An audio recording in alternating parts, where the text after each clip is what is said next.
Halo pemirsa TV, kembali lagi bersama saya Kristi Ayu, tentunya di Bincang Tokoh.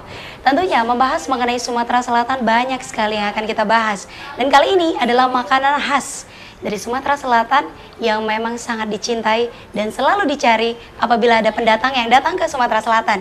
Tentunya salah satu tempat makan yang sangat selalu dipenuhi setiap harinya adalah Rumah Makan Pindang Musirawas.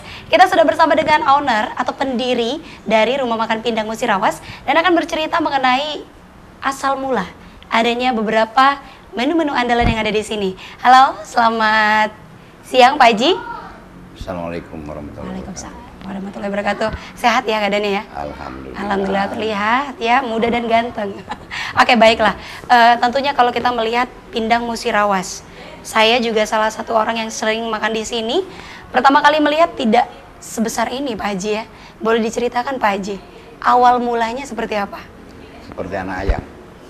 Dari telur anak ya? ayam dari telur, netas, terus jadi anak ayam, akhirnya jadi ayam. Begitulah perjalanan hidup saya bersama keluarga yang tadinya itu domisilinya di kampung. Kalau boleh saya ceritain, kampung saya itu di salah satu kabupaten, Kabupaten Musirawas, Kecamatan Moral Hitam. Nama kampung saya itu Desa Prabu Muli 1. Nah, tahun 77 dengan tekad bersama istri ingin menyekolahkan anak-anak. Jadi dengan anak 7 orang waktu itu berangkat mengarungi hidup di rantau. Bermacam-macam percobaan. Dulu saya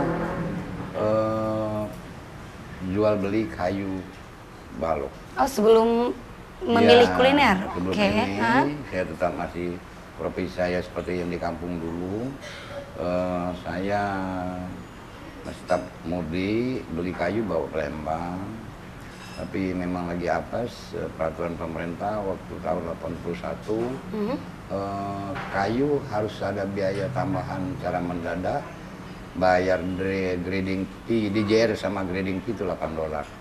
Betul kayu memang rugi, ditambah bayar $8 ya udah teruduk hancur. Ya mulai dengan tanpa modal, nggak ada pilihan lain, cuman ya belajar jualan pindang. Pindang. Kalau boleh tahu itu tahun kapan Pak Haji? Awal mulanya? Tahun 84. 84, saya aja belum lahir loh. Ya, seperti apa? Dengan metode sama ibu selama hampir 3 bulan tiap hari kalau makan siang itu keluar. Terus seluruh rumah makan yang tradisional yaitu Palembang ini kita jajal, kita makan.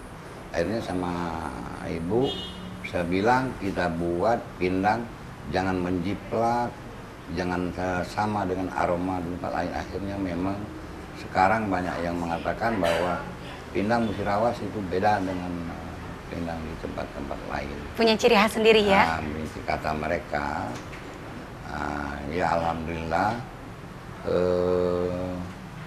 sudah di dekat 3 tempat. Pertama saya di Kamboja, yang kedua di kampus, yang ketiga ngontrak di Angkatan 45, yang tadinya ngontrak alhamdulillah sekarang sudah kebeli, cuman yang ini ya, masih ngontrak. Ya, baiklah. Awal mula setelah mencoba, sebenarnya untuk pindang sendiri ada perbedaan nggak sih dari Musirawas dengan daerah lain mungkin punya ciri khas? Pindang itu semua pindang yang ada di Musirawas di Sumatera Selatan ini sebenarnya sama. Cuman kadang-kadang kesenangan orang yang membuat. Ada salah satu daerah yang senangnya agak nonjol rasa manis. Ada salah satu daerah yang senang nonjol rasa terasi. Ada satu daerah yang nonjol rasa pedas. Jadi tergantung mereka aromanya. Sebenarnya sama, bumbunya sama. Namanya pindang, sampai ada yang tanya, pakai terasi enggak? Enggak ada, kalau bukan pakai terasi bukan pindang. Jadi cuman kadang-kadang kalau dibilangin pakai terasi orang tuh jijik. Padahal ya itulah yang penyedap. untuk pindang. Oke. Kalau untuk musirawas sendiri lebih menonjol yang kemana Pak Haji? Kenapa? Kalau untuk yang musirawas sendiri, kalau tadi kan ada beberapa pilihan. Nah untuk yang musirawas lebih menonjol yang mana nih? Yang membedakan pindang musirawas dengan pindang lainnya? Yang membedakan sebenarnya orang lain yang makan. Yang makan? Yang makan. Tergantung selera ya? Tergantung dari warna, kadang-kadang mereka bilang, kemudian dari rasa, termasuk dari pelayanan. Kami menonjolkan sama anak-anak kami juga dengan seluruh karyawan itu bukan kami anggap karyawan, kami didik menjadi anak kami sendiri, sehingga begitu dia keluar dari sini dia punya pengalaman. Semoga dia bisa hidup, dia buka usaha kalau sudah nikah. Kami menciptakan yang makan di sini ini biar dia terasa kekeluargaan. Pernah ada tamu dari Kalimantan, dia manggil saya, Pak Haji.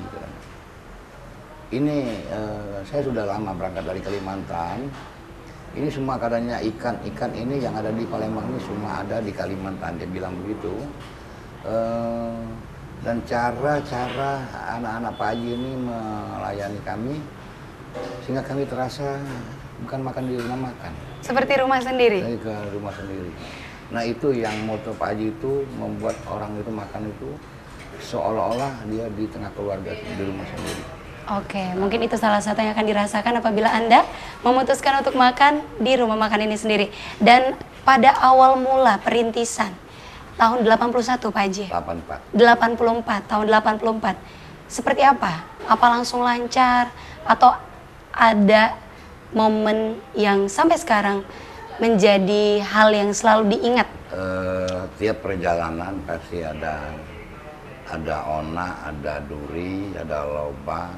Ya kalau Pak Haji bilangin itu tantangan. Pasti ada pertantangan.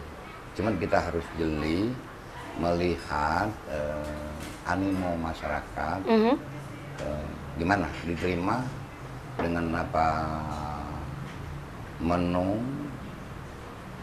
dengan aroma yang kita siapkan. Pernah saya terkenang dulu, itu kalau Pak Haji yang pertama buka di Kamboja, di depan Tamrin Brothers. Kebetulan ada rombongan tur mobil-mobil antik puluhan yang dikemandoi oleh Jenderal Pak Solihin Gipi. Saya masih ingat. Sampai ya di situ kami jadi pilihan.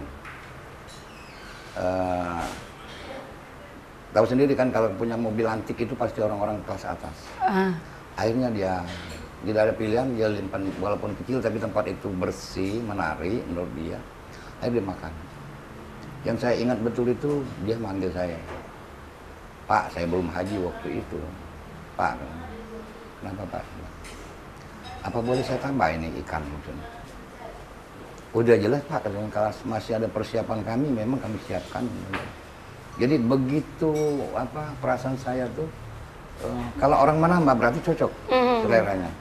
Nah, dari situ saya tambah semangat, berarti usaha saya ini bisa dikembangkan, bisa diterima oleh masyarakat. Orang-orang sana juga heran, kok mobil-mobil antik itu puluhan berjajar di sepanjang jalan Kamboja itu, di depan makan. Sampai terakhir, besoknya datang lagi. Kebetulan waktu itu belum ada aqua yang botol-botol plastik sekarang kan. Masih aqua yang botol apa gelas itu kan. Ya, masih cup. Tidak banyak, paling 2 lusin. Ya namanya kecil-kecil.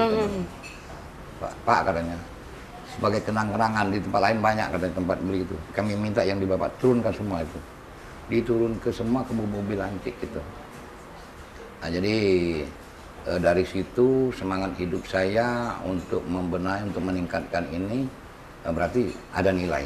Orang-orang seperti itu lagi mengakui bahwa cocok. Cocok ya, satu lidah. Baiklah, itu segelupit perjalanan dari Pindang Musirawas. Tentunya kita akan membahas lebih lanjut seperti apa perjalanannya dan kita akan mengetahui seperti apa menu-menu yang selalu diburu banyak orang di Pindang Musirawas. Tetaplah bersama kami di Bincang Tokoh.